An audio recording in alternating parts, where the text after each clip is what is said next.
कहनाई जनमे कन्हैया कहना रघुरैया कहना रघुरैया ललना कहनाई जनमे गणेश तीनहु रे मासो हरि तीनहु घर हरियो मथुराई जनमे कन्हैया अवध रघुरैया अवध रघुरैया ललना पर्वत में जनमे गणेश तीनहु घर मासो हरि तीनहु घर मासो हरियो कहनाई बाजई बधैया कहना सनैया कहना सनैया ललना कहनाई नाचैयो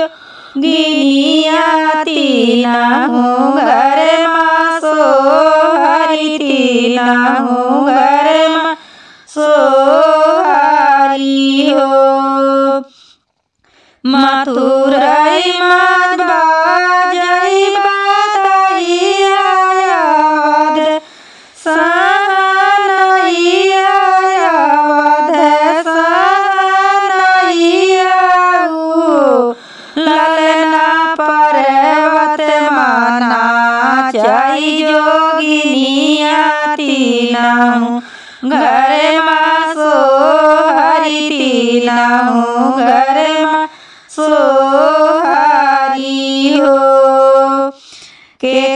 सोई माथे की बेदिया ताके नाके नथुनी ताके नाके नथुनी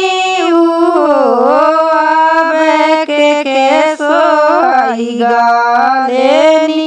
हरवा लालन बड़े सुंदर लालन बड़े सुंदर हो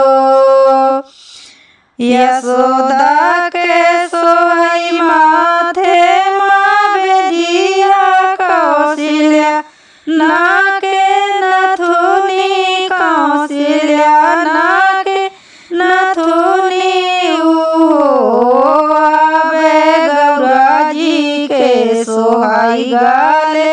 हरवा लालन बड़े सुंदर लालन